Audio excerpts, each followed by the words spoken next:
The Rare Slot Podcast is part of the Booster Pack Network. For more TCG-related content, visit theboosterpacknetwork.com.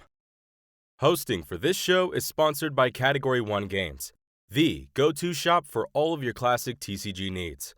Find your favorites or discover something new at category1games.com.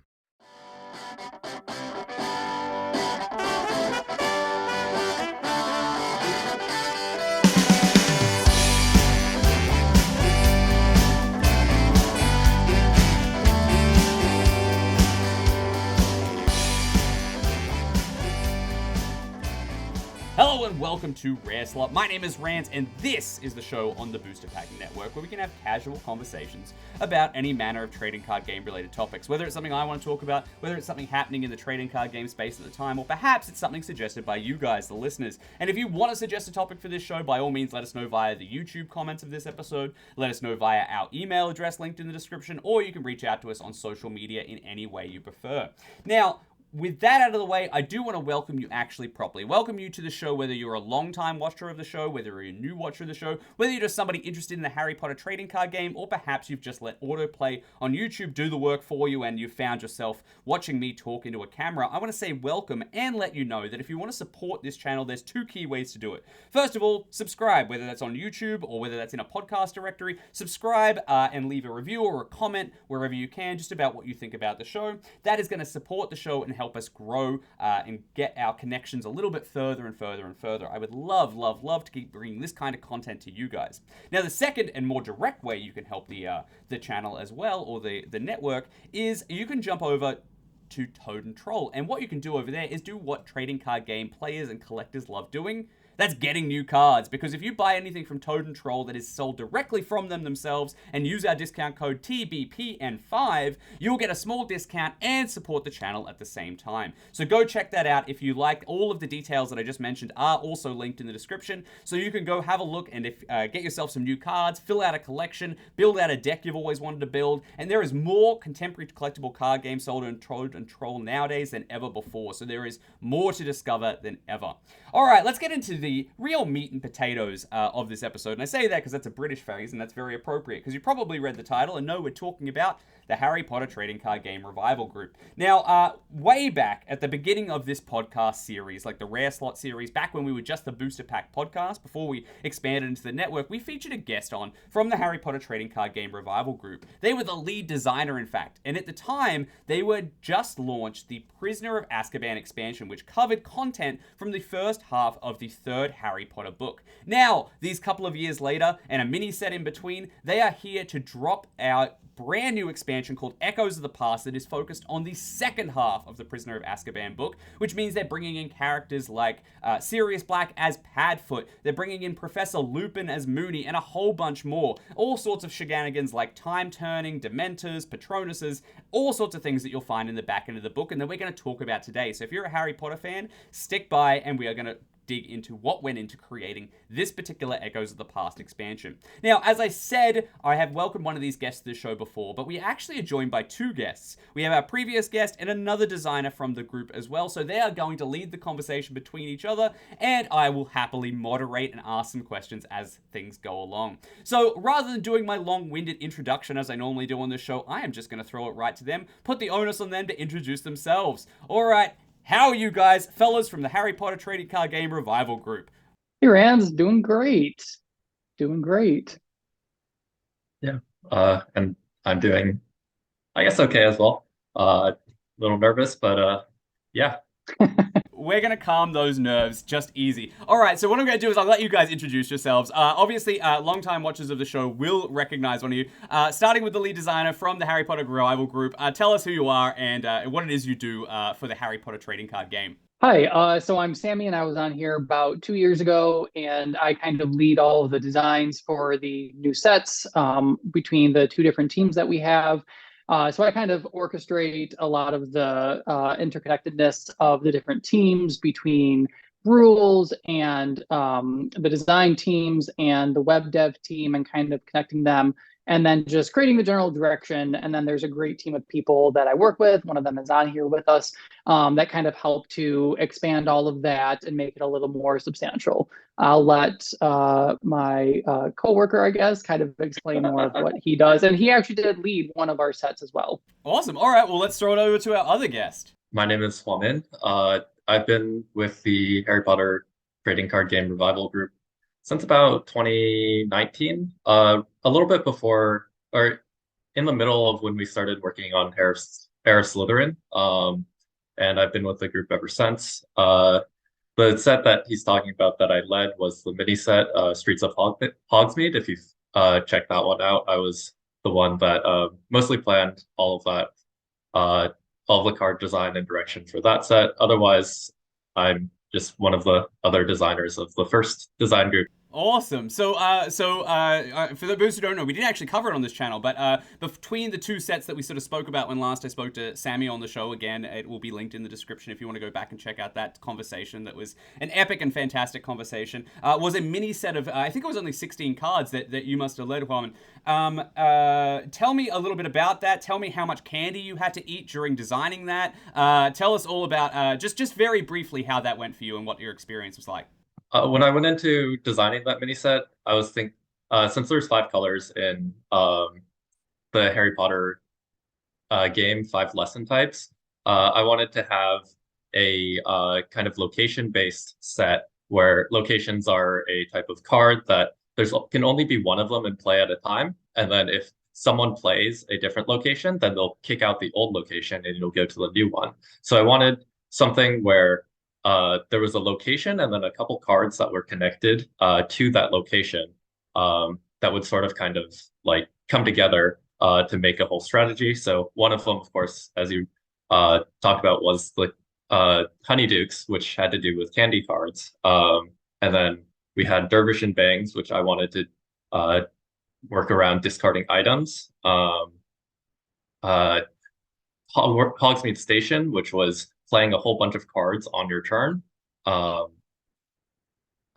3 Broomsticks Inn, which had to do with healing and stalling out the game, make sure that you couldn't die. And the last one, Shrieking Shack, which was trying to hurt both yourself and your opponent at the same time. Well, I love the idea of incorporating these locations, these iconic locations, into that little mini set as well. And even though it was, it was a relatively small set, 16 cards or whatnot, it obviously shows just from your answer there that you put a lot of thought into the way that they interacted with one another and the way that they were going to interact with the game in a greater whole as well. Now, we've spoken to Sammy before, and as I mentioned, we've had a fantastic conversation. We've done sort of Sammy's sort of history with trading card games and collectible card games. But Huamin, I would love to jump into your particular experience with trading card games, and especially eventually the Harry Potter trading card game, if that wasn't your first. Tell us a little bit about where you sort of come from with that background. So I think I started playing Magic the Gathering back when I was like, I know I was definitely in elementary school. It was something when I was 8 or 9 years old. One of my oldest brother brought back a bunch of cards from one of his teachers that she gave him, and then we just started playing. And I think I continued that until probably I think into high school, somewhere around 10-ish years of playing Magic the Gathering until I decided to stop. It was getting I guess a little too expensive to just continue collecting cards. I was a high schooler. I didn't have much money. So I didn't feel like the drive to keep collecting that set. And then I kind of stopped playing card games until one of my good friends got into Harry Potter. And he's like, hey, I heard that there's this revival group. You like game design. You like card games. Why don't you try to ask them to see if you can get into the revival development team? I was like, sure, I can try this. I have no experience with Harry Potter though. So I had played 2 games with my friend, and then I sent in my application, and then they're like, yeah, sure, go on to the group. And I was like, okay.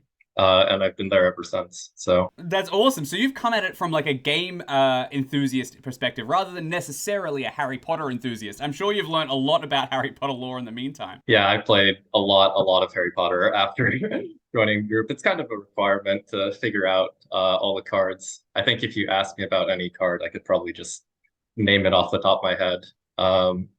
You are very good at that when we have our design calls. You are usually right on Yeah, top of those cards, which is good.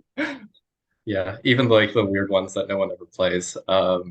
So yeah, I've kind of like digested everything. Well, that's awesome. I love to hear that your enthusiasm for card games has come through, and then born an enthusiasm for this community, and you've lended your game design skills as in a really great place. It's a great a great and safe place to nurture them. Now, speaking to those earlier sets, though, and both of you can answer that. Obviously, we're talking about the Revival group now has, I tallied it, I think, 271 unique cards in the game in its entirety so far with this latest set edition, and obviously more to come. But I would love to know, before this Echoes of the Past set dropped, where did you guys see your last couple of releases? Obviously, we're talking about Heir of Slytherin and the first Prisoner of Azkaban set, and of course Hogsmeade as well. So tell us, when you're approaching the design of this set, what were you seeing from the community? How did those other sets sort of impact, the greater Harry Potter trading card game community? It's weird to hear you say that we have almost 300 cards that we've designed for the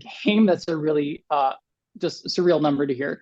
But so we had kind of talked about what we wanted to do, and we talked about wanting HOS, the one that wrapped up the Chamber of Secrets book, to kind of wrap up what the original 5 sets were doing. And then we wanted to take the Prisoner of Azkaban block in our own kind of direction and start to put more of our own flair on it, and kind of explore play patterns or deck builds or whatever you want to call it that we found interesting, or we want to just expand from the base set. So we kind of approached the block and then thought about how could we break it up. And chapter 12 or 13 seemed to be a pretty good breaking spot, where Harry learned that Sirius was his godfather. And that just seemed like a good spot to break it up. And then we just had more conversation about where to kind of put stuff, how big to make the sets. And that eventually led into a conversation about Hogsmeade and where to put Hogsmeade. And man, I don't remember who actually had the idea to make Hogsmeade a mini set. I don't know if that was like a group decision or how that came about, but it came up somehow. Yeah, I don't remember at all. It was a decision that happened. Yeah, it did make it easier to kind of separate it from the larger overall set, because it is such a unique place, and everything, as he described earlier, tied together so well that making it its own mini set where we could just focus on things specifically related to that really helped make it a more cohesive mini set and make everything feel really intentional. And it just turned into a really good set because of that. So I'm glad that we made that decision. And it was also kind of testing the water for, do we want to make future mini sets? And if we do, is this first one going to be a success? Is it going to work well in terms of the design, the flavor, and then also playing it when people build decks with it? So it was kind of a test for that as well. And spoiler alert, it worked pretty well. So I think we're going to continue on with more mini sets. Awesome. Well, we're going to talk about the way that you guys do block planning in just a second, because I'm fascinated by the way you guys have decided to approach it. But where you sort of left off last time we spoke, Sammy, and where your team has sort of left off, tell me a little bit about, you sort of were alluding to things that you wanted to expand from this book. This is the back end of the book, so there was a couple of things that you guys had in the early sort of Prisoner of Azkaban set that was going to thread through into this particular new Echoes of the Past set, that features, some of the fan favorite things that have come out of Harry Potter ever, whether it's a Time Turner, whether it's, Professor Lupin, whether it's Padfoot, all sorts of different iconic sort of characters and stuff like that. But there's also other, expansions to the mechanics that you guys have sort of laid in as well, that you sort of teased in the first half that sort of are starting to get fleshed out now. Do you want to speak to where Echoes of the Past picks up, where mechanically, more specifically, where sort of Prisoner of Azkaban and to a somewhat lesser extent Hogsmeade sort of dropped off? So one of the archetypes that we wanted to expand on was the Quidditch team, where I think even as far back as Heir of Slytherin, we were thinking that we wanted to have like this deck type where you would assemble your own Quidditch team of 3 chasers, 1 keeper, one seeker, and though there are 2 beaters on a Quidditch team, we would have 1 beater because all of the starting from Fred and George Weasley, all of the beaters have been paired. So 1 beater, and then you would win the game. So with Oliver the captain, we finally now have that alternate win condition that kind of pulls together all of the cards that we've been pushing into that direction. I know another one is the Marauder archetype, where in Prisoner of Azkaban, we had a couple Marauder cards that kind of seemed a little bit disjointed. But with Echoes of the Past, we tried to create some other cards with the Marauder archetype that would kind of pull them all together into a cohesive whole and allow you to actually play a deck that revolves around using these Marauder cards to win the game. And I think kind of what you're talking about is what we tried to do was build more, I don't want to call them canned decks, but decks that care about subtypes or keywords more, and kind of expand on that. Because the original game really didn't do that much. Like, they had some keywords, and some of them sometimes work together. And we just really wanted to make that matter more and make cards more interconnected. So the Quidditch team was a great one. And thank you, Rands, for doing the spoiler for Oliver the captain. That was awesome. And your question was great, collecting all of those win cons as well. That was really neat. But yeah, so then the Marauders, Candy, expanding on that, Dark, a bunch of different keywords, just really expanding on that and kind of building out the types of decks that you could build for the game. Because before we started really designing, the decks you kind of built were like either an aggro creature deck or this 1 or 2 card combo deck. And that was really the only viable competitive decks, and then maybe a character deck. There just wasn't really a lot of types of decks that you could build. And we necessarily haven't done this huge swath kind of thing where we've made 20 new decks, but we are starting to build out those things. And now that we've laid the foundations for the Quidditch team, the Marauders, etc., with all these keywords and whatnot, I think that can lead into interesting design space for us in the future to kind of build out those decks even more.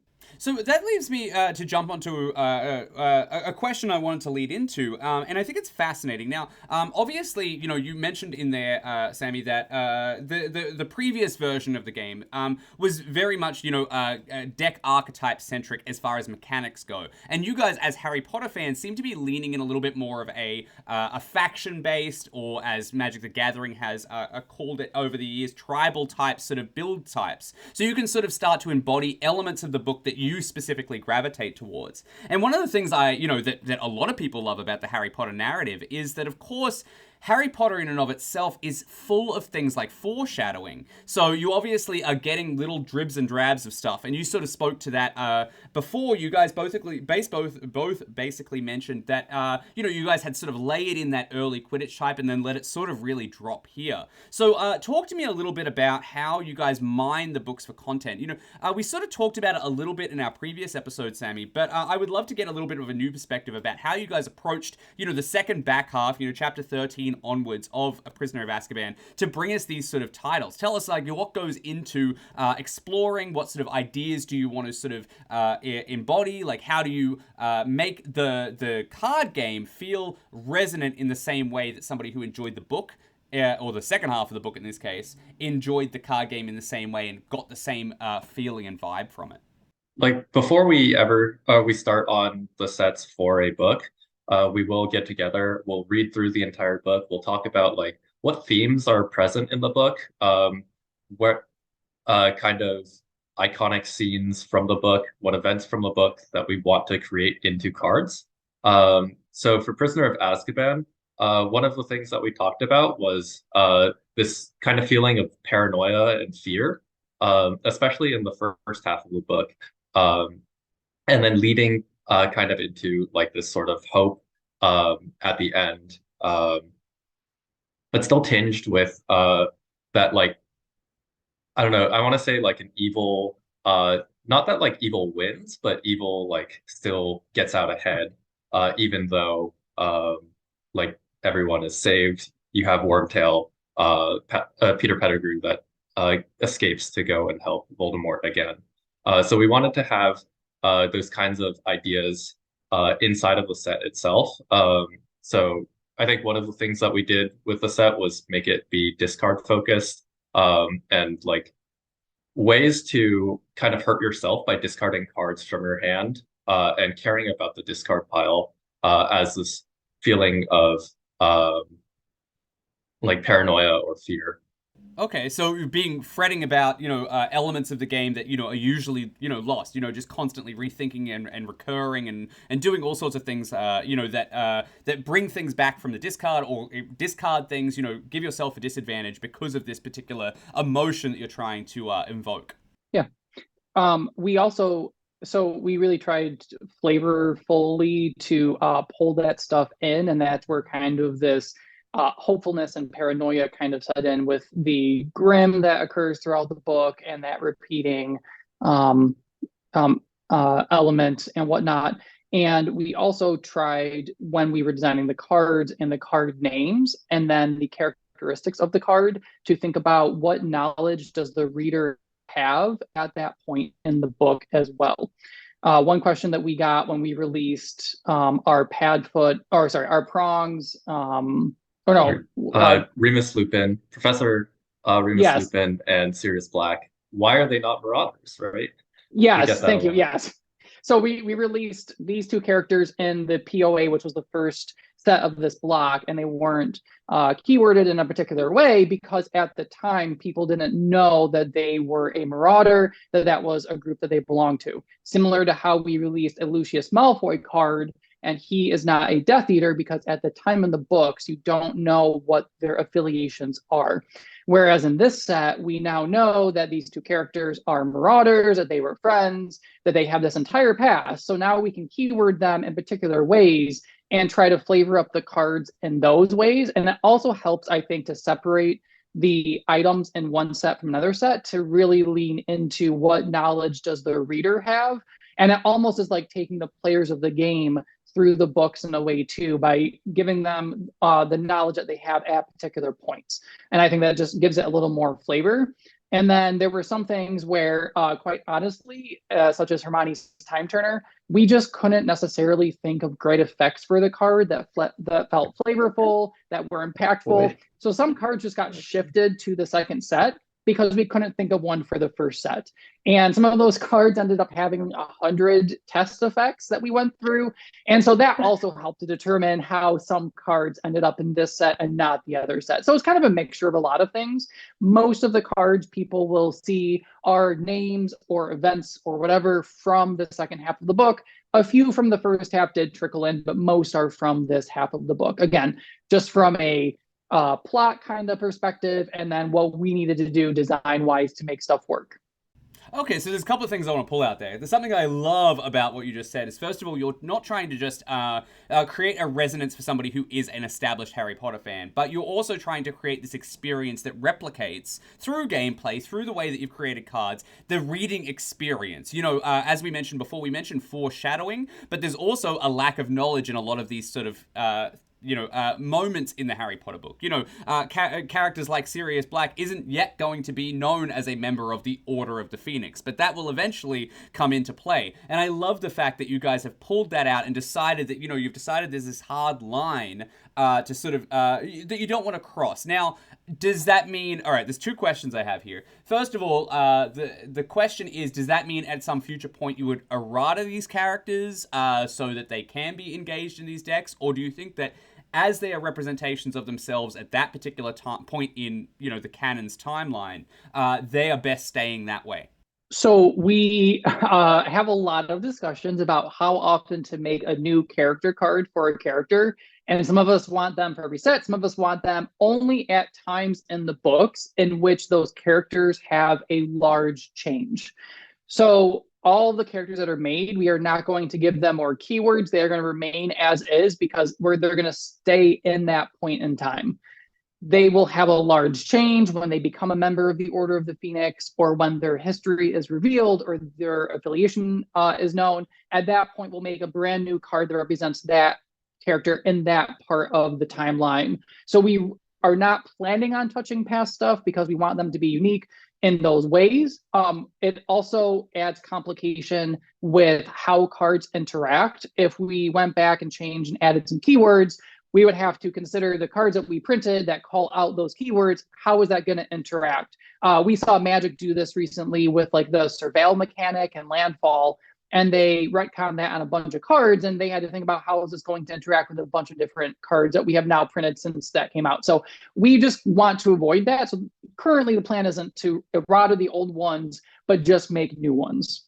So another thing you mentioned in there was absolutely that it made my ears prick up, and it's one of the most iconic items in this particular book. We're talking about sort of the Prisoner of Azkaban book, and something that obviously everybody is going to remember who's seen the movie or read the book is going to be the time turner. You've got me curious. You said you tested 100 different effects for that particular card. I mean, I can't know about all of them, but can you? Obviously, we're talking about time travel in a trading card game, which could be a tricky mechanic to balance. Can you guys tell me a little bit about like something, one of the crazier things that you tried when it came to sort of testing a time turner?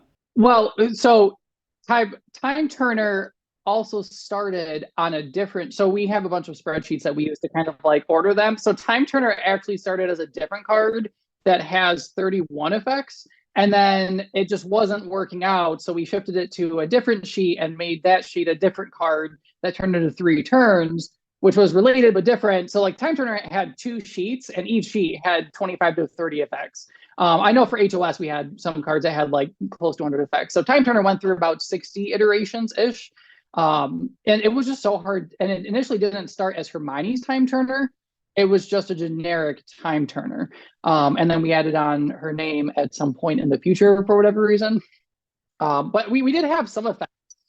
Well, I think we added on her name because the current effect on it is it has to deal with taking lessons, playing more lessons, and that's how Hermione uses it in the book, is to get to more classes on time. So when we went in the direction of getting out more lessons, like attending more classes, then we added on her name because this is how she uses the time turner, not how a time turner has to be used.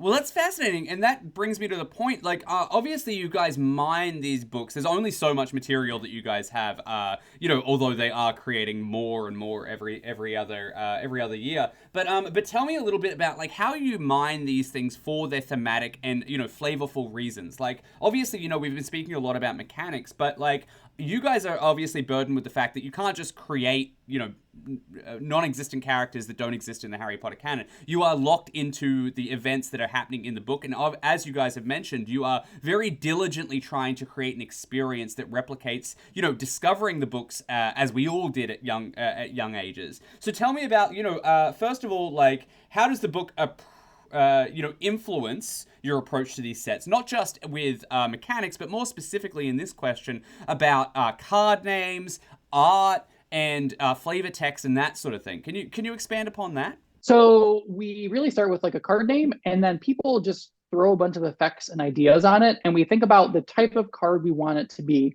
Is it going to be a one-time effect of a spell that you use and then discard? Is it going to be an item that stays in play? Is it going to be an adventure that stays in play that only affects your opponent? Who's it going to benefit? And then we usually, as we're doing all of that individually, before we come together and actually discuss all of these effects together, we are also kind of thinking, what does what does the item or the spell or the character actually do? What do they represent? What are they known for? And then we try to build something around that. It's sometimes difficult. We're struggling with that with another card right now, but we usually kind of get there. I don't know if you want to add anything in regards to that. Yeah, I think that's probably true for like the first 70 to 80% of the cards. It always starts from the name, and then from the name we think about, okay, what kind of effect would really encapsulate like what this thing is. And then there's also like a couple cards that were like, oh, we have this hole in our set, like maybe potions is known for healing, but we don't actually have a healing card currently in the set. So we'll create a effect for it, and then we'll like really, really scour the books and be like, we need to find some sort of event or something in the book that we can actually tie to this card, to this effect that is kind of needed to patch in the holes of our set, um, in order to make it feel a little bit more cohesive from like a gameplay design. And that's fantastic. And last time Sammy and I spoke, we had this really lengthy conversation about what some people might know in the trading card game space as bottom-up and top-down design. So just to reiterate, obviously bottom-up design is basically what we were talking about before. Basically taking an effect and trying to affix flavor to it. Whereas top-down is something where you're taking a card name or a concept and then creating a cool effect around it, which I think is something that you guys on the Revival Committee do fantastically. Now, I did have a sort of a question about how you guys determine that, and the other thing as well is, you've got these 5 lesson types. How do you create a balance amongst those? Because as we sort of start to see darker books or, like darker elements of the Harry Potter story evolve, things are going to lean in directions like creatures, and things are going to lean in directions like potions, and further away from some of those other elements. Quidditch becomes something that is a little bit of a background thing in some of the later books. So talk to us a little bit about how you guys would approach, sort of balancing a set for and servicing all of the lesson types, which is basically Harry Potter's, mana resource type system. Tell me a little bit about how you guys sort of think about balancing those different elements of lessons together when you're forming a set.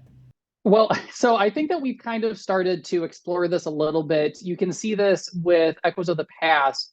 We released Patronus, which is a creature, and creatures are typically in the Care of Magical Creatures lesson type, and we made it a Charms lesson type.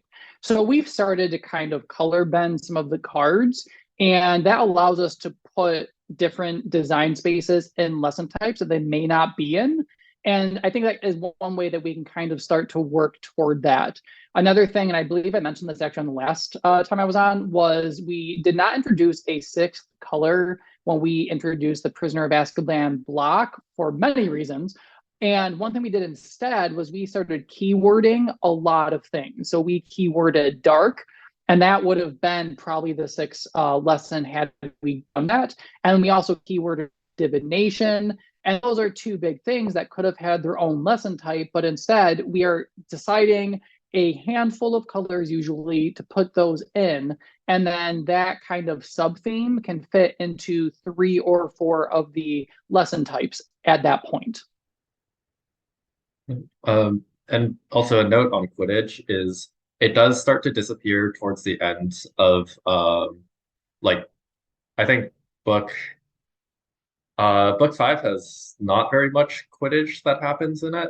Book 6, it comes back because Harry's like the Quidditch captain, and then book 7, it's like just completely gone. Book 4 as well, past the Quidditch World Cup, in the very beginning during his summer break, there's not much Quidditch because it's all canceled by the Triwizard Tournament. So we were thinking of like, what else would fall in the realm of Quidditch that is not actually Quidditch, or what kinds of concepts from the book can we put into the Quidditch color? So I think I hopefully I'm allowed to say this. I think that we're thinking about making a lot of the Triwizard games like events into Quidditch.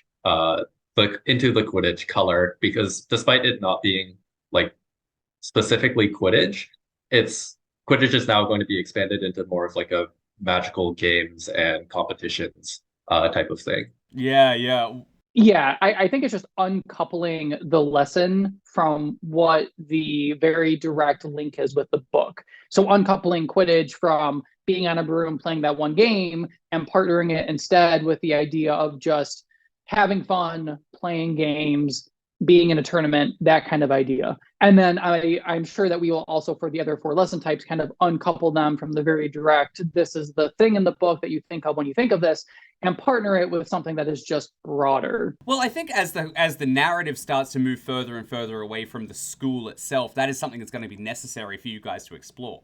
Yeah, I don't know if I'm looking forward to that conversation. It's going to be very difficult. Yes.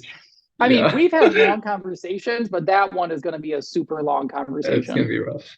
Now, before we get too far away from it, I would love to interject about the keywords you mentioned, which in this game might be a little bit different to what people expect from keywords. We sort of mentioned it in our last episode, but essentially these are basically subtypes for each of the cards, and you guys are starting to build in, as we've mentioned a couple of times in this episode, you're starting to build in more and more. Let's talk about what we see in Echoes of the Past really expanded. Now, we talked about Quidditch really coming out, and thank you guys very much for the opportunity of showing off, the second ever alternate win condition, which again was in the Fun and Games version of Quidditch.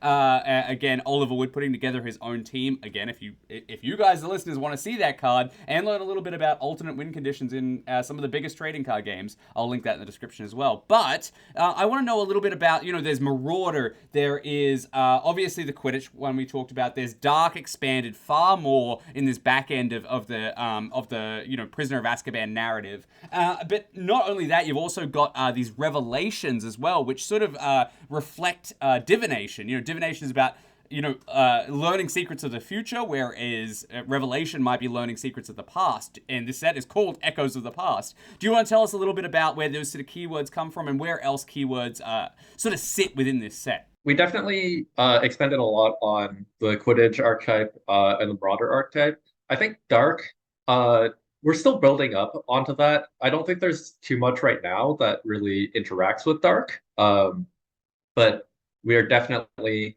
really looking forward to finding directions where that Dark keyword can go.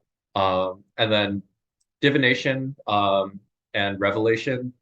For Revelations, we have them currently coupled right now to Divination. Every single Revelation card is a Divination card right now. And I think that we're going to be keeping it kind of that way. But I think Revelation actually started as a actual mechanic where the card would say it had like the Revelation keyword, and then it said when you discard this card from your hand, you may draw 3 cards. You can only activate 1 Revelation ability per turn, where Revelation was actually a thing that had an effect in the game rather than as it is now, it's just a keyword for, oh, this card, when it's discarded from your hand, does things.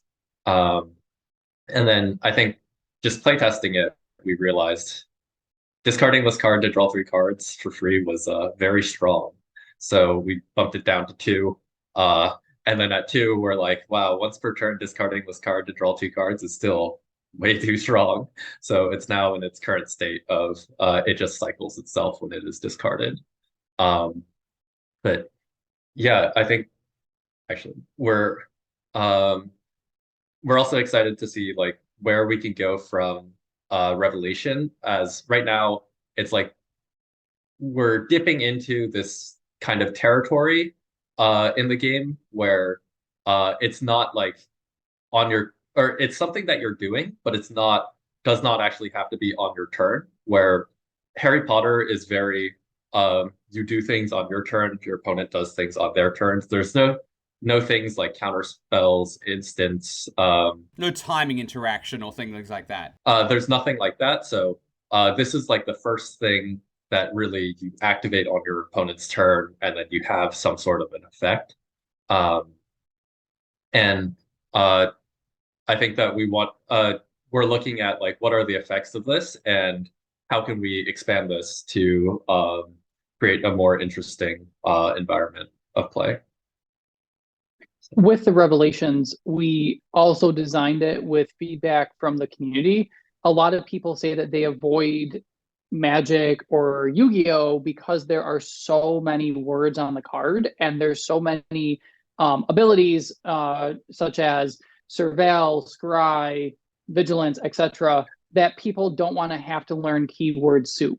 So we decided to shift it away from being an ability on the card that was worded like Revelation do thing, to just make it a keyword to kind of remove a little bit of that and just make it an effect on the card itself. That way it kind of uncoupled those two things.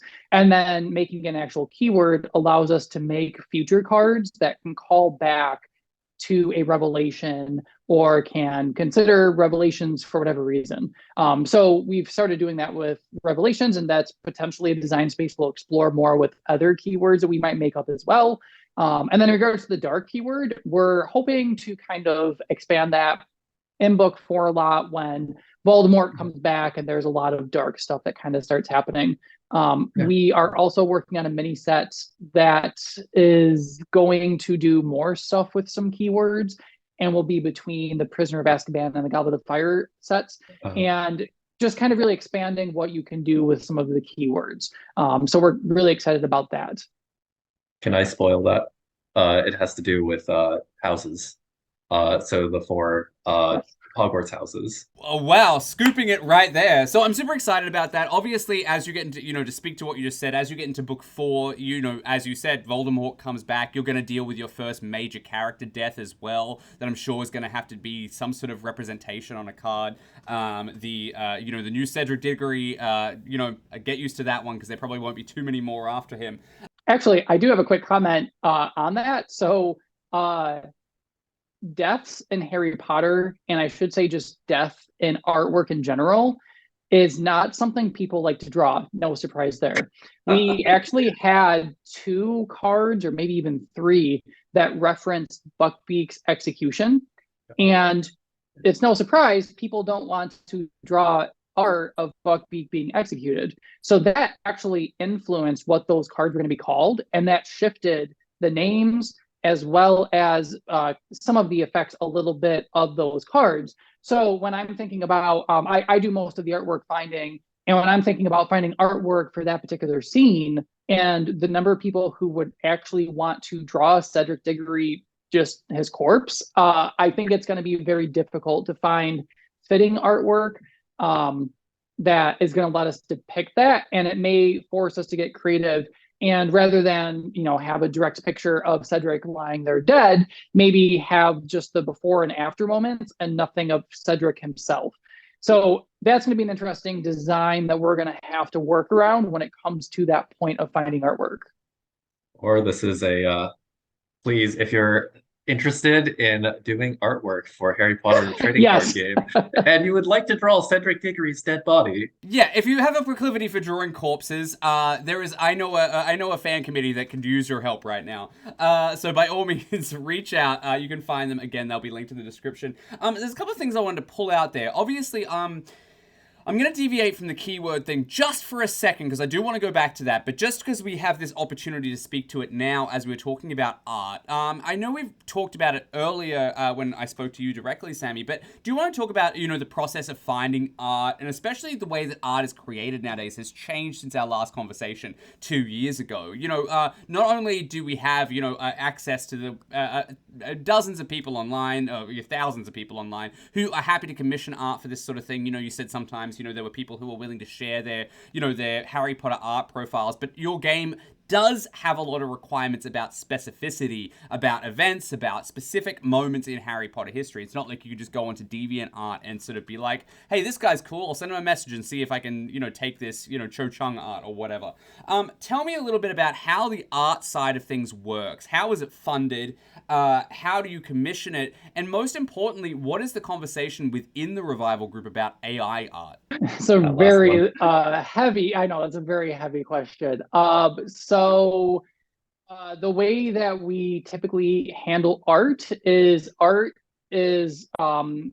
searched for the entire time that we are designing the set. So it takes us anywhere from, the quickest has been 8 months to about 13 months to design a set. So we essentially have a bunch of card names, and once we have the card names, I actually make a separate document that lists all the card names along with the type of cards, that artists know the dimensions that they're going to have to make and the colors so that they can match colors.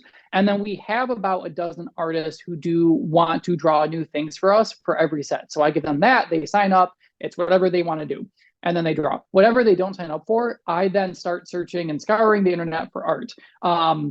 It is a very lengthy process. I do contact people and I ask for permission. I do get a lot of permission. Sometimes people don't check their profiles ever again, so we use the fair use clauses and whatnot, and we use that art. So it's just quite a process. I love seeing Harry Potter through other people's eyes, and I think that's one of the great things about having artists draw art is you get to see how they imagined Harry Potter when they were a child or the first time they read the book. Or for some of these people, Harry Potter inspired them to become artists. My best friend has drawn 8 or 9 pieces for us, and they are gorgeous artwork. And Harry Potter is one of the things that inspired her to become an artist and do what she's done now. So I want to continue seeing that. I am also an artist in another portion of my life, and I do other things, not visual art, but written. And the AI conversation has gotten very big about what AI can do and what it can provide. And my other best friend went to school for her MFA, and we have conversations about AI all the time. And there were some pieces that we could not find artwork for. So it gets to a point about a month and a half or 2 months out. I'll bring the entire design team together and I'll say, these are the 15 or 10 cards, whatever it is, I just cannot find any relatable art for.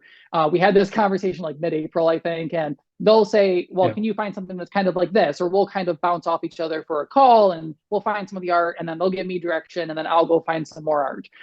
And the AI conversation did come up because it would be super simple to just type something into a computer and have a computer reproduce whatever we're looking for.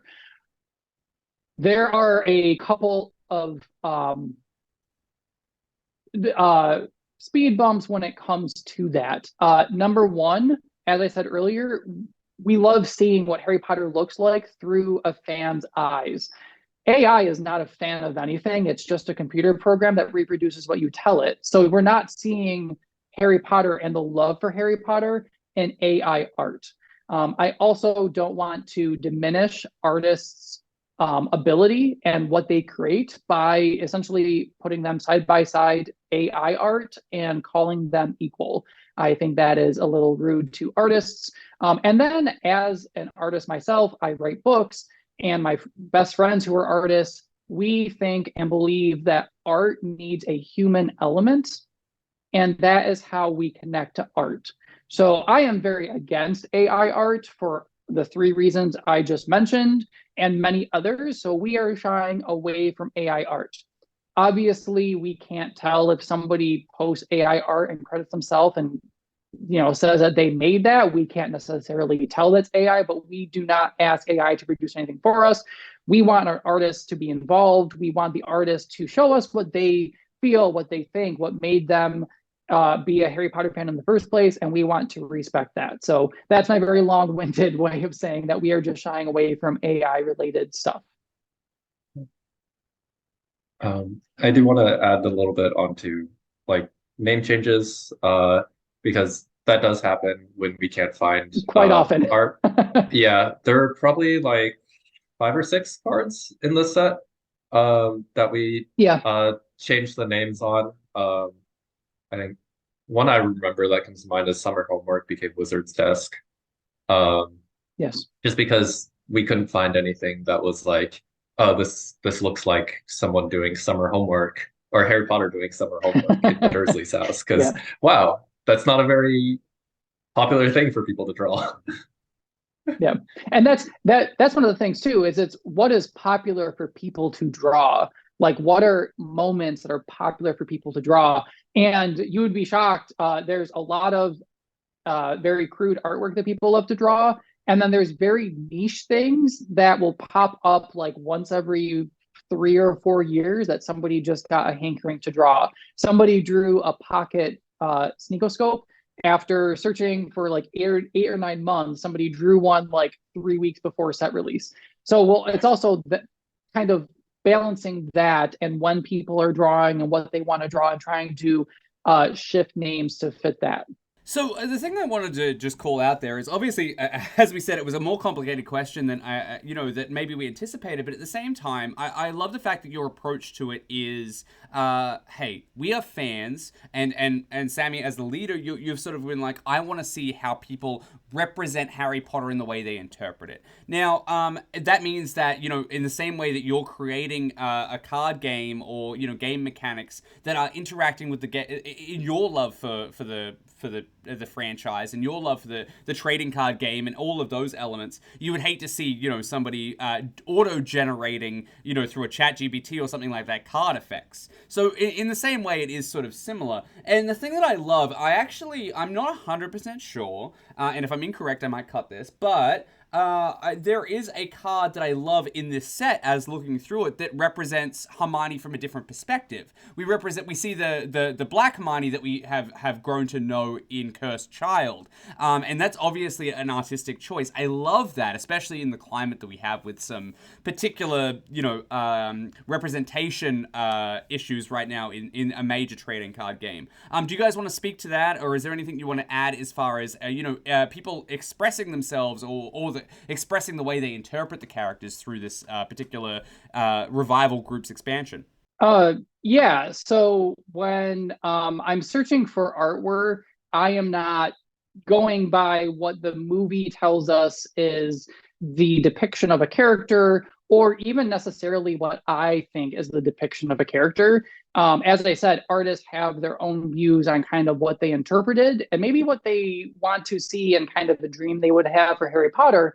And if that means that we might have a non-white Hermione, or somebody who is gender bending a little, or whatever the situation happens to be, if it's good art and it depicts a moment that still shows what the card is trying to do, I think that's what matters more to us. And also, if we can represent more of the people who play the game, whether that is the country they're from, or the race, or whatever other characteristic of them can be represented by the artwork, we want to include that. So there is a piece, I believe it's Hermione and Harry, and that's one of the time traveling pieces. Returns. Yes. And I believe in that. She is Black, and I think that's great. And we might have more art like that in the future if we do find it. And it seems like more and more people, especially with the Cursed Child coming out, and then I'm sure once the HBO series starts filming and whatnot, more people will draw art based on that and kind of what they want to do, and more of those voices will come forward and draw more art that represents more people, and we will continue to include it, as long as it's nothing hypersexual or involving any kind of like drugs or whatnot, because we've come across some artwork that is questionable, and that's really the hard and fast line. This is a game that represents something that we all love from our childhood. We don't want to mar it with sex and drugs and getting into that realm. We're okay with including people, but just not kind of crossing that other line. It's a family-friendly game. Yeah, well, I mean, last time we sort of spoke, we sort of you sort of referenced that that you like the way that, you know, because this game came out sort of before the movies, it was uninfluenced to it. It was optimistic, it was bright, it was colorful, and, you know, your decision to move away from, you know, a Defense Against the Dark art, you know, another type, it sort of makes sure that you sort of keep it in that sort of realm as the books as the content becomes grittier and grittier and grittier. And I would love to explore this, because we could talk, I'm sure, hours, and I love that Hermione card we referenced before, especially, like I said, in the current climate where there is a lot of conversation about representation in trading card games for established characters. It is a I think a breath of fresh air to see you guys do that, and I would hope, and I'm sure that they do. Your community is embracing it and stuff like that. Now, we're going to jump way back away from art, back to that type conversation, but it's not quite the same conversation. Now, last time we spoke, Sammy and I spoke, you guys had done something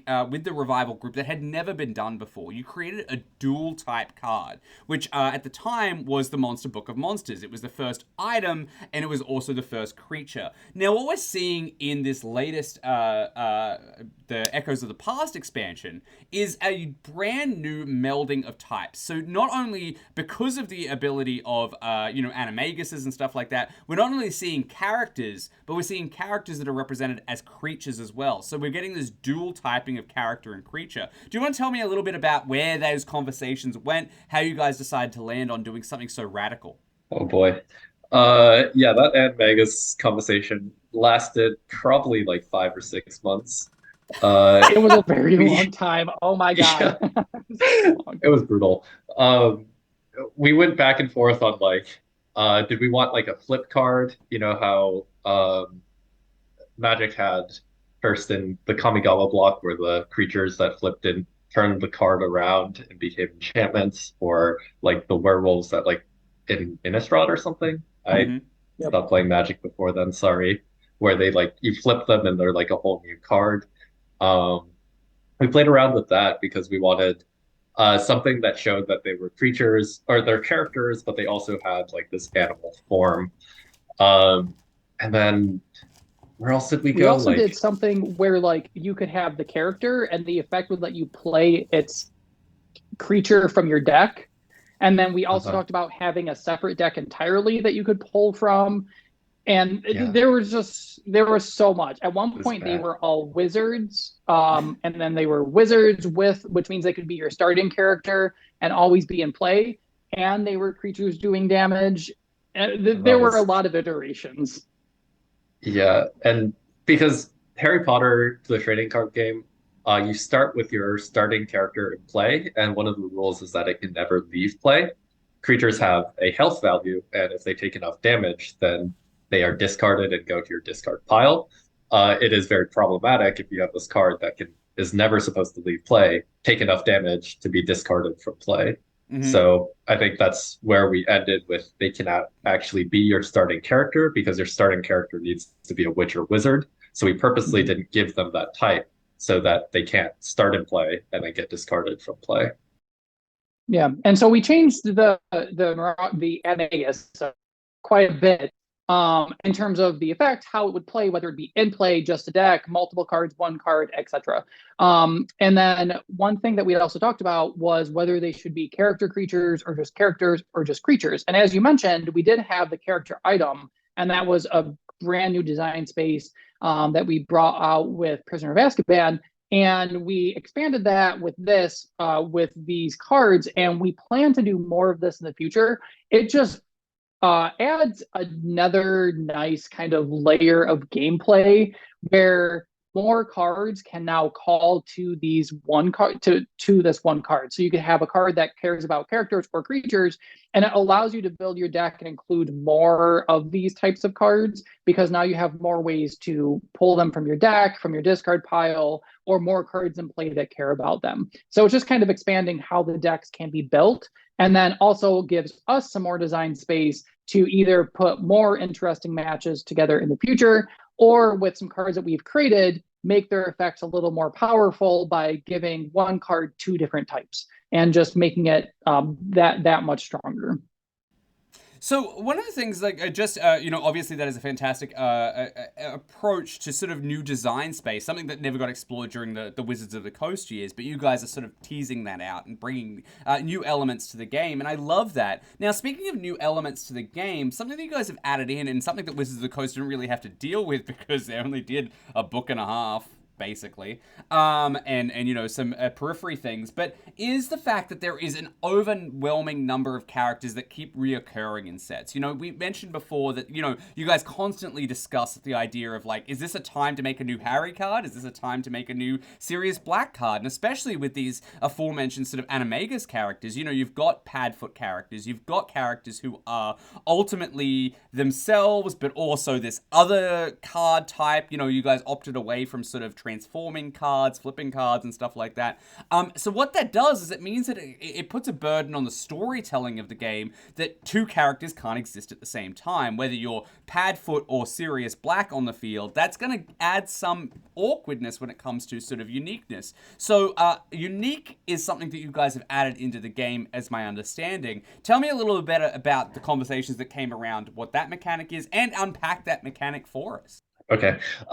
So uniqueness was always in the game as like it's kind of the legend rule if you play MTG where only one of them can exist at a time. If there's a unique card on the field, then someone else cannot actually play a card, the same card or um, any cards that depict the same character. So say I have my Harry Potter out, you can't actually play the famous Harry Potter because they depict the same character. Um, I don't think in the rules there was like an entire list of like, oh, these are the people that are the same people. It was just you should know. You should know that Harry Potter is Harry Potter.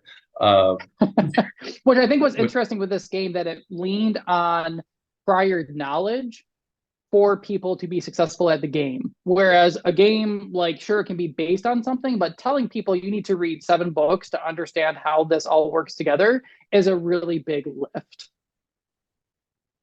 So, with the set coming out, we refer to this phrase uniqueness on 2 cards, Dementor's Kiss and Empty Frame, and we also created a list of or a character uniqueness list, which lists like, oh, these people are the same people. Like if you've never read the books, you might not know that Scabbers is the same person as Wormtail. But now, if you look at the character uniqueness list, you can see, oh, Peter Pettigrew is depicted on both Scabbers and Wormtail. So if Scabbers is in play, please don't try to play Wormtail. Which is, I think, that's the most that we've done with this. Just kind of codifying and making it, this is a more cohesive thing that doesn't rely on prior knowledge anymore. It does rely on people knowing where to find the list, which is on our website, and they have to go to that and they have to look at that if they don't know already. Sure. One thing that we're going to try to do is, with the larger sets moving forward, they're probably going to be 90 cards, and that means characters will take up between 8 and 10 slots of that 90. So because of that, and Goblet of Fire, I mean, at that point, the books get so big that they just start introducing so many characters. We are probably, for the entire Goblet of Fire block, which it's probably going to have 3 or 4 sets, we will probably see 1 Hermione, 1 Ron, maybe 2 Harrys at most. And we might not even see that. Characters are going to be seeing a lot less cards of themselves, because we also don't want to get into the situation, I think Magic does this as well, where they just print so many Planeswalkers. We don't want to print so many Harrys that it's flooding the market, essentially, for what you can do. And then the effects really start to just feel homogenous with each other. And Planeswalkers, I think, have really suffered with this, because the Planeswalkers in Magic have a particular thing that they do, and all their effects kind of focus around that. And if you look at, like, Hermione, all her effects mostly deal with lessons. And we don't want to make it too homogenous where they all just feel like the same kind of thing. So we're going to be taking liberties to bring in other characters, like Walden McNair is a character that people might not have expected from this. But rather than do another Ron in this set, we put in Walden instead. And that gave us a different design space, because his character will do something unique from Ron. And it brings us, and it gives us somebody who has a different keyword than Ron would have, a different place in the storytelling, and just does a lot for the set. So moving forward, characters are going to be probably not designed in the way or in the numbers that people would expect. Yeah. And we do like to have like a central theme for each character. So if you look at Harry Potter mostly has to deal with drawing cards. Like the normal Harry Potter allows you to draw 2 cards for an action instead of 1. The famous Harry Potter, if you have less than 4 cards in your hand, you can draw a card. Terry the Seeker, when you play a Quidditch lesson, you draw a card. They all focus around this idea of drawing cards. Hermione, as Sammy said, deals with lessons. So our new Hermione also deals with lessons, putting lessons into play, this time from your discard pile. So we want to keep that theme, and the amount of design space that you have for that character like kind of shrinks. And once you've explored like all of the different ways to, say, draw a card, like, we don't want to create the same card and call it a new Harry Potter. So one of the things I love about that idea is that obviously it keeps the character base evolving. And the thing that's interesting is, because you guys are approaching it not as a traditional collectible card game, but because you guys are a virtual set and people have access to every card all of the time, it doesn't put that burden of having a Harry Potter or a Hermione or a Ron in every single set. So you guys can move away from that, because once you guys have got your Harrys and stuff in place, you guys, the players can just go to that, 3 sets ago. You don't have to worry about something going out of print to get a Harry Potter. And the other thing that obviously I would mention there is, there is a bunch of licensed card games that have done this thing where you're getting beaten over the head by, like, especially in the Star Wars trading card game space, which was a contemporary for the Harry Potter trading card game. You had 17 Luke Skywalkers that were all, they were variants of each other and could be played. There was a mechanical tie to them, but at the same time it became burdensome to understand, oh, this is this Luke, that is that Luke. I love the fact that you guys have made the effort to sort of separate those two things in that regard, and I'm really excited. But perhaps there is a card, like a Polyjuice Potion card or something like that can sort of circumvent the uniqueness rule, maybe, whatever. We have talked about that a little bit, but yeah, I don't want to get into that because that's like a very hairy conversation. But I do want to make a quick comment about not putting characters into every set or book. While we aren't going to put like a Harry into every set, for example, we do have a group of people who draft, and they draft the sets. And there's actually a draft league going on right now. And we are starting with the base set, and every 2 weeks you draft a new set. So while we don't necessarily have to put a Harry that draws cards into every set for those draft situations, we do have to make sure that there's at least 3 to 5 characters that have starter potential and can fill some of the gaps that maybe a Harry would have filled. So there is that other design aspect as well, that drafts need to have characters that flesh out the ones that we're leaving out. And also a note on the card that like would interact with cards with the same uniqueness. We did have one, I think it was for POA, that the card, it was in development. I think Sammy was a very, very big anti. I was a very big no. Yeah, I tried really hard to push it, and then I was like, no, this isn't actually working at all. But yeah, I'll try to.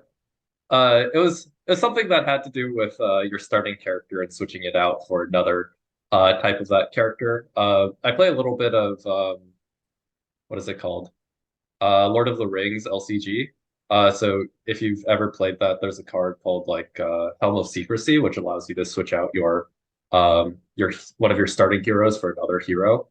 So something kind of similar to that. But I'll keep trying. I'll keep seeing if I can get some way to make it happen.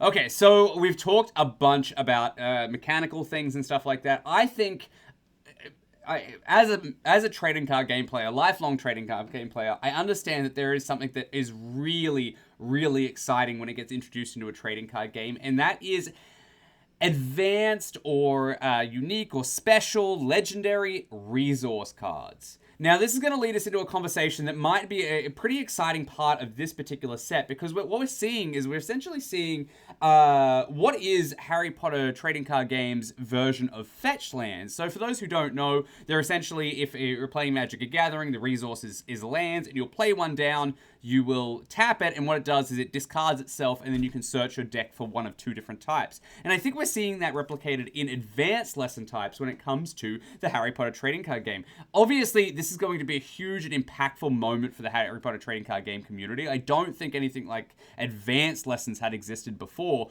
Tell me a little bit about where that came from, how those conversations went, and let's get into the minutiae of what it meant to bring in this sort of new resource system for lessons in the Harry Potter trading card game.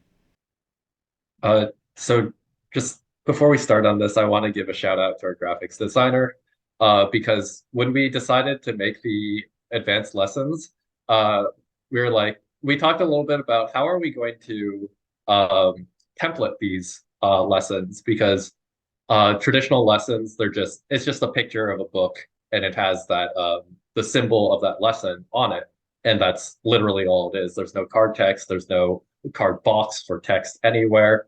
It's just that, and then we came up with the conclusion of let's just give it to our graphics designer, he'll figure something out for it. And that is what he does. Yeah, and it turned out like really beautifully. If you look at the advanced lessons, they are so nice. So just giving a shout out to astronomy, they look beautiful. Okay. So Okay. Anyways, on to like the actual effects. I think we were talking about having kind of dual lessons for a long time. Probably even in HOS, Eris Yeah. Slytherin, we started that conversation. Uh, we play tested, I think, a couple different effects for it. And uh, I think we landed on fetch lessons because we had a lot of things that dealt with the discard, so them getting rid of themselves to get something else actually would help your game plan as in addition to trying to fix your color base. Um, and also the ability to put like lessons into play without using an action would um, it can also start to trigger many other different effects and allow for a lot more synergies in that direction. So, Yeah, some of the effects that we had done was lessons would provide one color, but you could take a damage and it would provide the other color instead. At one point, they provided just two colors and you bounced a lesson. So kind of like MTG has the set of 10 bounce lands that we kind of mirrored that after. Another one was it provided the colors, two different colors, and then you would have to discard cards from your hand, or then it would fetch stuff, all kinds of different things. And Hermione actually became what we mentioned her earlier, and her iterations kind of became one of the issues with these. You'll notice that the lessons, unlike the original 5 basic lessons, these advanced lessons don't have the charms or the transfig or the potions type on them. So it stops Hermione from being able to abuse them in the same way. So we had to think about how the other cards were going to be interacting with them as well. And Hermione was really a sticking point for that. And then we eventually landed on these fetch lessons, which are decent. I'm not the biggest fan of them, but they're fine. I know other people like them more. Yeah, there's a lot of people that like them a lot. I think they're not bad. They like color smoothing is always good. And it opens up a lot more opportunities for multicolored decks, which I think we do want to push. We want to have the space to for you to actually play like a 4-color, 5-color deck and not feel like, oh, every other game I just don't have the right colors that I have and I actually just my deck just can't actually function. Um, where I think Tom Riddle was our first step into that direction to really because he allows you to or he provides conditionally one of any color. And then uh, so we want to push in multicolor decks and we also want to make single color decks stronger as well, which I think we didn't really touch on it, but we have that cycle of cards that looks for if you have at least 3 of one lesson type in your discard pile. If you have multiple colors, then it's very hard to get those 3 lesson types in your discard pile because you might only run 7, 8 of them in your deck, as opposed to a different deck that's going to run like 24 of them. So, and we also had 2 different loops of colors, and I wasn't part of deciding the order of the loop. I think I had some input. I wanted to like see the other loop before this loop or something, but yeah, that was the loops, which was great because it was one less thing that I had to do, and it was great that you guys kind of figured it out and had to think about it. But we are going to finish out the cycle of 10 advanced lessons in this group in the first Goblet of Fire set. So that's kind of a spoiler that there will be 5 more advanced lessons in there. And then one thing yeah, guess which ones it's going to be. It's which will be fun. But then I also want to talk on the actual names of the lessons. So they had initially the names were big, were a very difficult thing. So we initially started with just the class name. So it was herbology lesson, ancient runes lesson, etc. And as we did that, the names were slightly confusing. They weren't really intuitive. They're still not necessarily super intuitive, but the picture helps a ton, which is great. Yeah, but the picture and the colors help a lot. So then what we essentially did was we said, let's give this group of lessons a year associated with them. So they're all third year lessons, which will be weird in Goblet of Fire, but it's fine. So they're all third year lessons, and all the third year lessons do the same type of fetch. And then in the future, if we want to do a fifth year lesson or a sixth year lesson, we can. And that group of 5 or 10 lessons will follow whatever pattern they're going to follow. And it's just a useful way to kind of group the lessons by how they fetch or how they function, as opposed to just a generic flying lesson or herbology lesson or something like that. Yeah. And I think we like had a document where we went through and we tried to collect every single class that happened at Hogwarts. Yes. And started trying to pair these into the different colors. And it's real ugly because when you look at flying and you're like, okay, flying is definitely Quidditch, but what else does it go with? Does it go with pairing them with 2 Transfiguration colors charms? is so hard. Yeah. Or like Muggle Studies. What is Muggle Studies going to actually represent in these 5 Harry Potter colors? Which we ended up with Quidditch and potions, because it's like, alchemy and chemistry are like kind of Muggle things, and getting around with vehicles is also kind of like a Muggle thing. So I guess it works in potions and Quidditch. It was something I wanted to ask you guys about, because I saw that, something, and Muggle is a great example because it is one that is Quidditch and potions, 2 things that are very un-Muggle, but, if you can justify it, it makes sense. And those are gorgeous cards. Shout out to your graphic designer. I think that they did amazing work. The speckling through the cards and the way that they've melded the colors looks fantastic. Now, we do have to move forward. Now, ultimately, when you introduce things like brand new lesson types, which is basically a fundamental resource that every deck needs to run, so I assume that these are things that are going to appear basically, if we follow the fetchland pattern, staples in many competitive decks.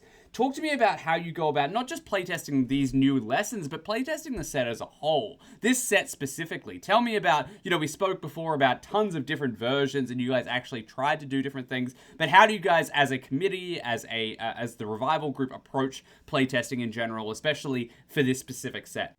So this set actually was really exciting for us and was different in a very large way from our previous 3 sets. So with this set, we actually formed a playtest team that was entirely separate and could not see all of the thoughts that went into what turned into the playtest effects. Whereas before, the group of 4 or 5 of us were playtesting all the cards, and we kind of knew all the thought processes behind them and whatnot. So we had some bias. So we made this separate team, and they playtested the crap out of the cards. They were playtesting all the time, provided so much feedback. They were incredibly helpful, really thoughtful feedback. It was amazing. And they were the ones who really led a lot of the playtesting with the lessons and showed us the abusability of them. With Hermione, they were fantastic. So we actually built them and morphed them into a second design team. And so they're going to be releasing sets kind of in between the main design team sets. That way we can have more consistent sets coming out. And then 2 different groups of people who have very different ways of thinking, presenting cards and whatnot, while still kind of maintaining the general direction of the books that we want for everything. So it was really that second team that deserves a lot of the credit for playtesting these effects and dealing with our craziness. Because they got some of our effects that we had to scrap because they were just awful or powerful. So bless the design or that playtest team for just helping us with that. Yeah. But how the playtesting normally works is just like we have this channel, and then someone will say, "Hey, I'm down to play games," and then someone will respond or someone will respond. So it's the most casual thing ever. We don't have like set aside playtest times, so we probably should.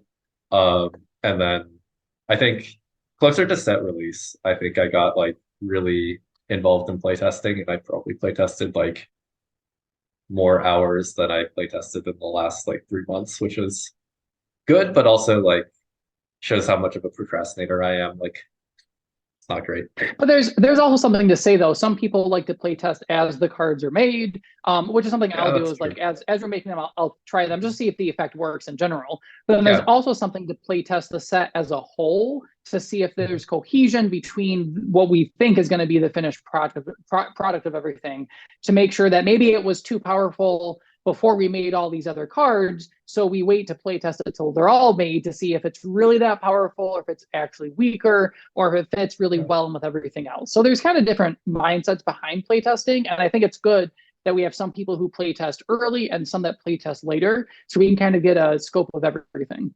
So, like, obviously playtesting is a huge piece of it, and I'm glad to hear that you guys are approaching it in such a holistic way. But let me ask you this then. So, you know, we spoke a little bit before about, you know, people who like to draft or cube draft these sort of sets. Tell me, how does the Revival group approach new formatting for, as you guys expand the game, how do you guys approach new formats for the game? Now, a lot of the cards in this set I noticed actually referenced another player rather than your opponent in some instances. So does that mean you guys are building towards multiplayer? Does that mean you guys are building with more like a holistic sort of formatting in mind? So the goal is to one day create a multiplayer format. One of the difficulties is, yes, one day, is that your life is your deck, which makes this a very different game than Magic or Pokemon or something, where you have a different life resource. So when you are playing one-on-one, there's already so much pressure. You only have, after you draw your first hand, 53 cards, life, whatever, and you're drawing one every turn. Other cards are making you draw them, and your opponent's directly damaging it, sometimes repeated. It's just very difficult to manage. So when you make that 3 opponents, you are suddenly taking that 60 card life, which is already super tight because of how the game just plays, and putting that much more pressure on it. So we are designing cards with the idea of trying to future-proof if something were to come up. Working on ways to potentially make a multiplayer, but nothing solidified yet, nothing that we're going to announce or whatnot at this point, but more just future-proofing.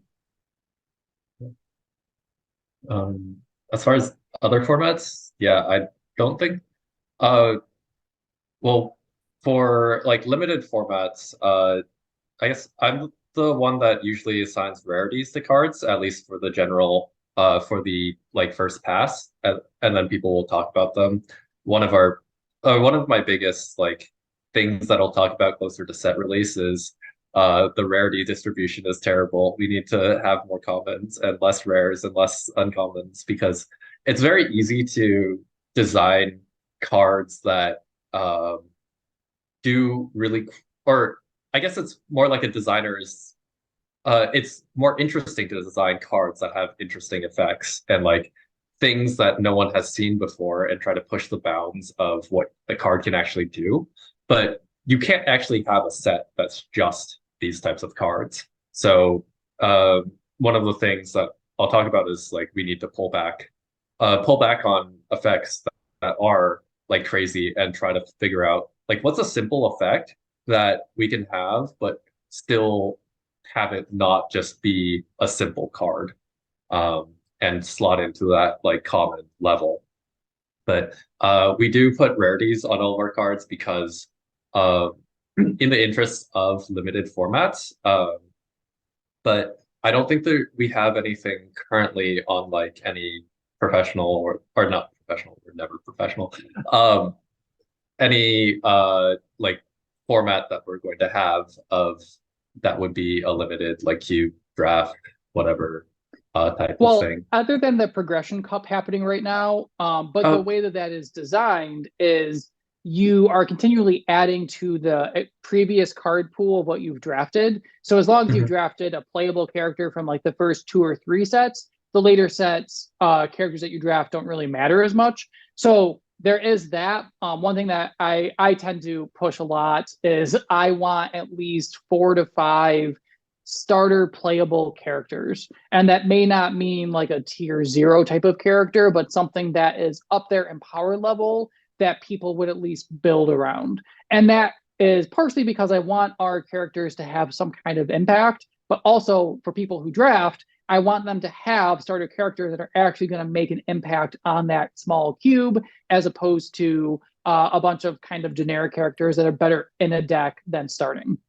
So, as somebody who absolutely who has very limited time, as I'm tracking tons of trading card games coming out in the contemporary, as drafting and sealed play has become one of my preferred formats. So I'm so excited to hear that you guys are thinking about that sort of thing. Obviously, I would love to see like a multiplayer wizard melee of sorts as the future starts to evolve as well. Now, speaking of the future, let's sort of lean into it. You guys have given us a little bit of a lick of the dragon's tongue, sort of, so to speak, when it comes to the idea of what we might expect. You know, we talked about the rest of that fetch cycle. We talked about some ways that Quidditch might start to become a Tri-Wizard Cup, you know, sort of like this sporting or fun and games type archetype. But what else can you tell me? Like, obviously, you guys have started thinking about it. When Sammy and I last spoke, he was mentioning that you guys had started thinking about Book 5, Book 6 in you know, nebulous capacity.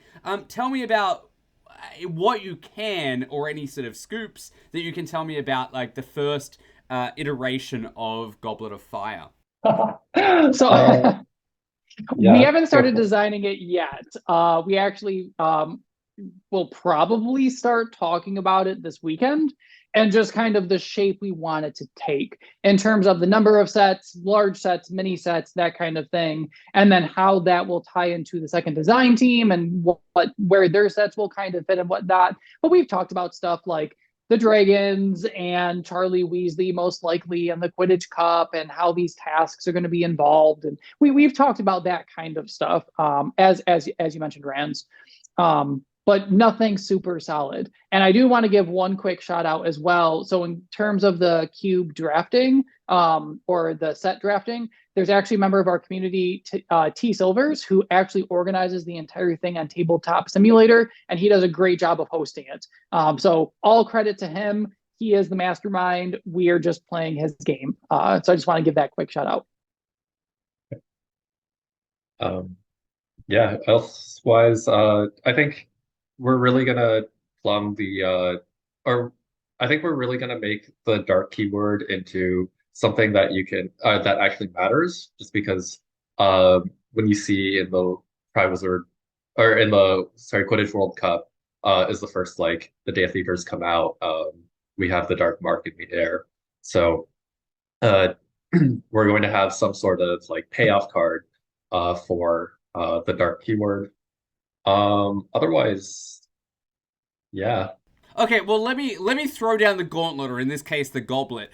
Is there a specific element of the fourth book that both of you are really looking forward to burrowing into? So in Magic, I'm a huge tribal player. I play a lot of EDH, and I would say like 80% of my decks are tribal themed. So I am really looking forward to making dragons work as a deck. I'm looking forward to Merfolk, which is my favorite Magic tribe, into a actual workable Harry Potter deck. Making wands potentially into an archetype that we could do a deck around. So I'm really excited about kind of expanding that idea and seeing kind of where we could go with that. Me, yeah, nothing really. I think uh I like to see like cards will like organically come up, and then when we decide on an effect, I'm like, oh yeah, I really like this effect. So we'll see. Well, something that I'm super excited about is I'm excited to see how you guys tackle new schools. Because obviously we've always dealt with Hogwarts, and once we're getting to, obviously, Fleur's school or Crumb's school and stuff like that, I would love to see over, you know, Sammy sort of alluded that maybe it's going to be 4 sets, whether some of those are mini or whatnot, what you can do in that space. And I'm super, super excited to see what you guys do. Now, while we're talking about preferences and favorites, let's lean into a little bit of a lightning round here. Let's jump into some favorites from this set, this Echoes of the Past set, this second half of the Prisoner of Azkaban book. I want to hear what you guys loved about this particular set as it now is out. So tell us, first and foremost, do both of you have a clear favorite card? My favorite is Determined Training, because it's a low-cost, cheap card that lets you kind of get rid of your hand and useless cards and get new cards. And it's Quidditch, and Quidditch is my favorite. So I just love Quidditch, and the artwork is amazing too. Yeah, that card comes together really nicely. I keep joking that One of these days, there's just going to be a deck that runs Determined Training Spiral Dive. And the only way it wins is that you just keep ditching your hand to like activate Revelation effects or something. Um, I think my favorite card probably would be Crookshanks. I just think that the effect where Crookshanks is a cat, and then it kind of like helps you or hinders other people.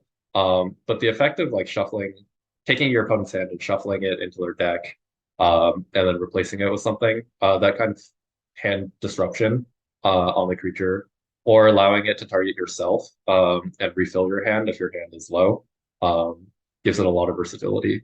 Well, if Magic and a bunch of other trading card games have taught me anything, it's that cats are always popular with trading card game players. So I can't wait to see how, how that expands. And maybe I would recommend a cat keyword just like a spider keyword, just because, whatever.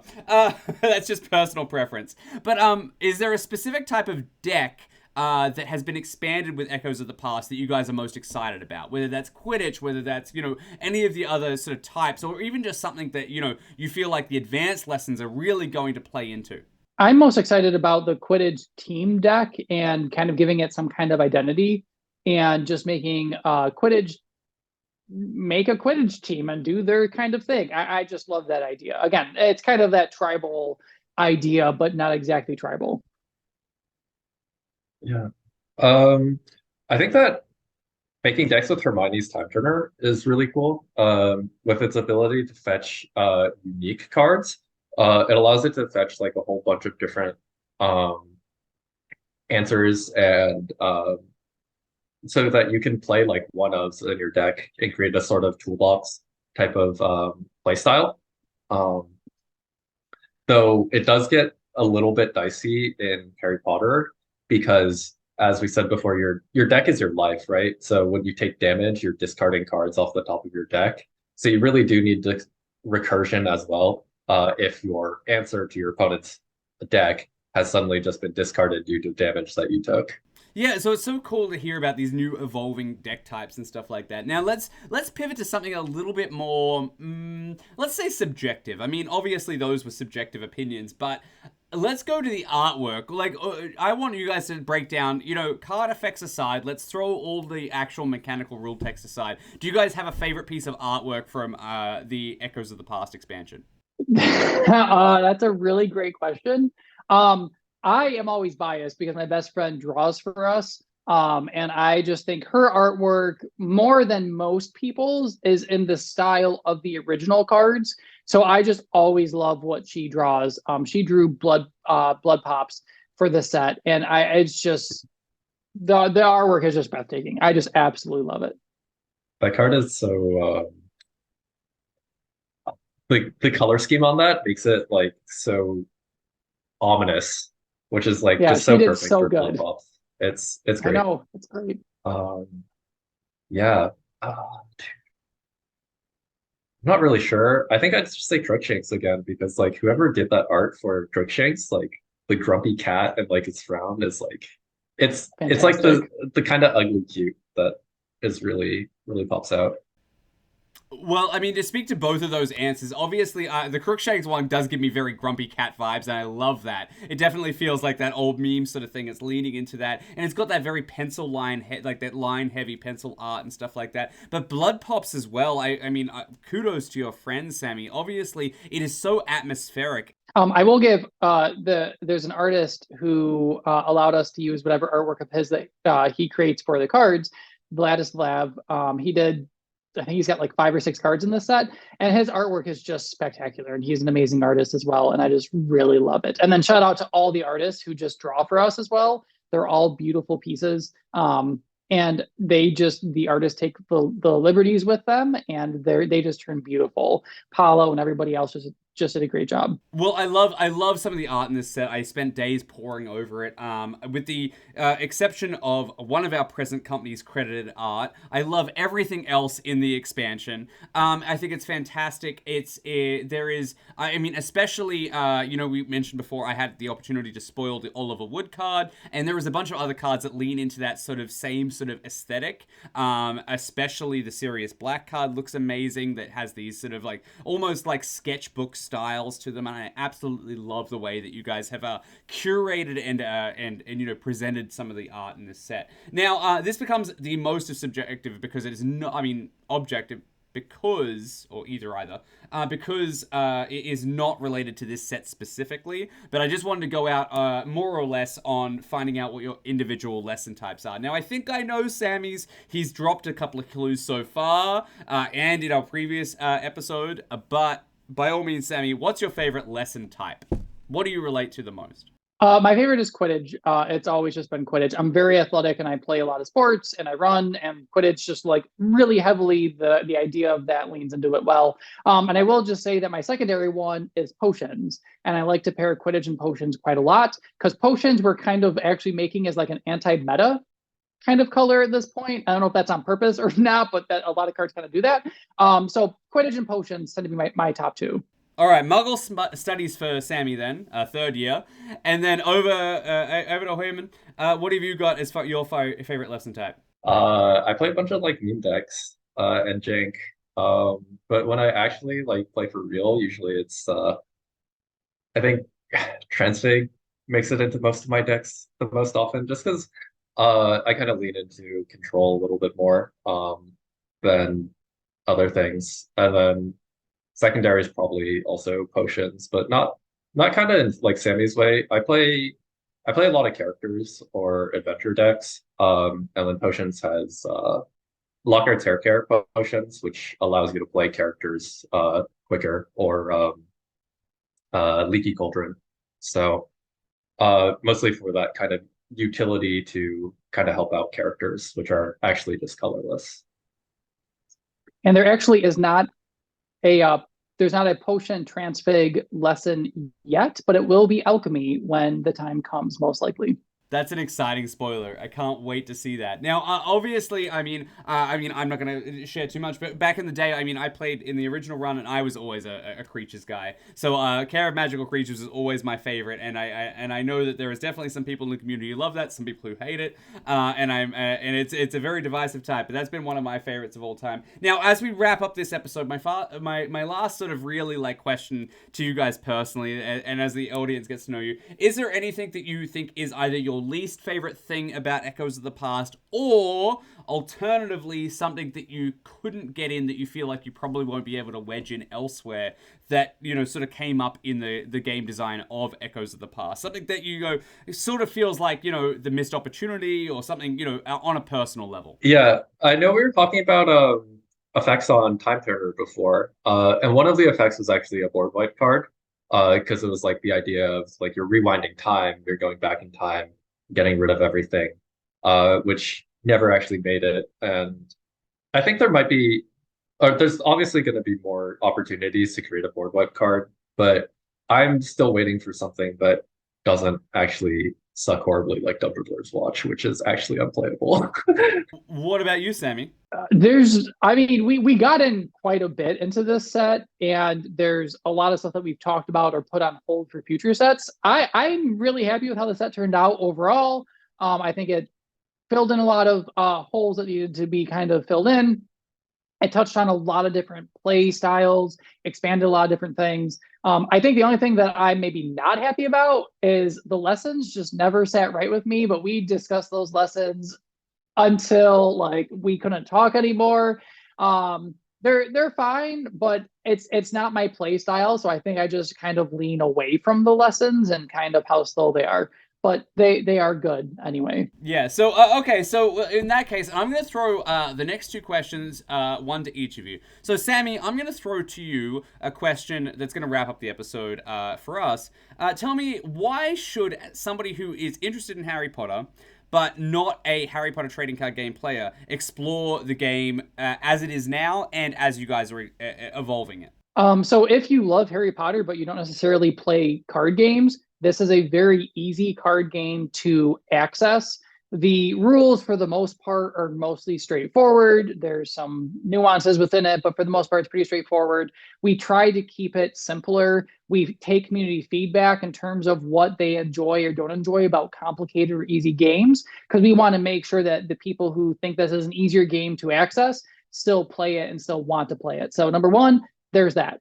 Number two, if you love Harry Potter, I'm assuming, love Harry Potter because of the imagery that comes along with it. And it's probably not the movie imagery. You probably love the books, no matter what iteration of artwork you saw.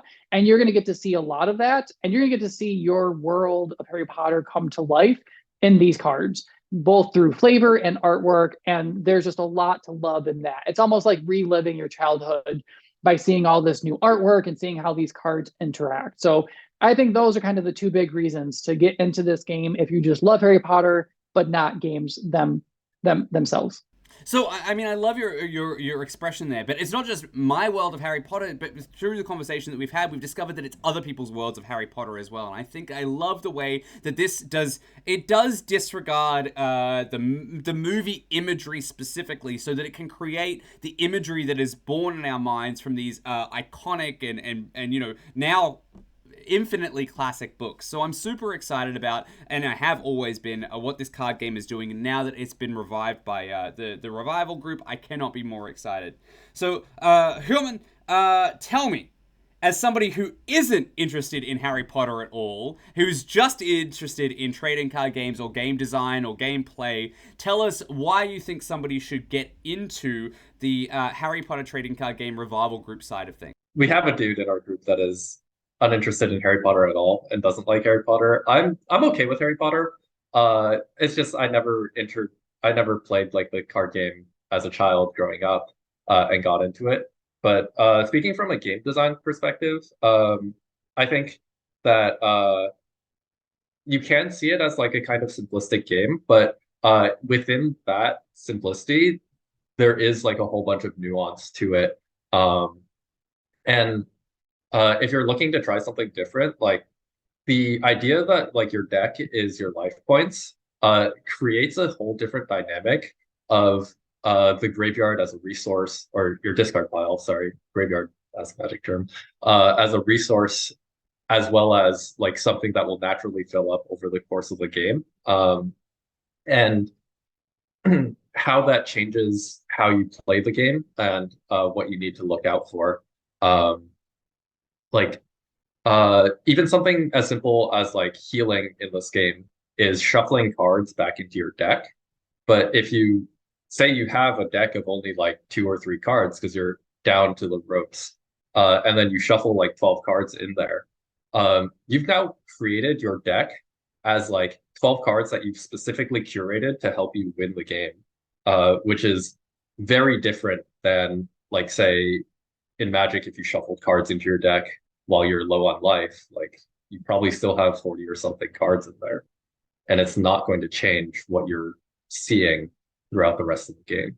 It's absolutely fascinating, and it's one of the things that I've loved about the Harry Potter trading card game. You know, you sort of you know in that statement you sort of pulled it together in a very famous game design term where it's like simple to learn, lifetime to master, right? Like there is a ton of nuance to the game, and there's so much things that you can explore when it comes to you know, whether it's healing or whatnot. If somebody hasn't even played like a life decking game, which is what you were talking about there, you know, Star Wars CCG or a number of other ones, it is a unique experience if you're coming from the perspective of you know, a life point or a prize system like in Yu-Gi-Oh! And Magic or Pokemon respectively. It's actually something so fascinating, and I do encourage, because it is so easy to learn, so it is so easy to pick up, you know, the resource system just isn't the lesson cards. It's also the fact that you have X amount of actions to do on each turn, and some of those actions could be just drawing cards, some of those actions could be playing, you know, lessons or whatnot.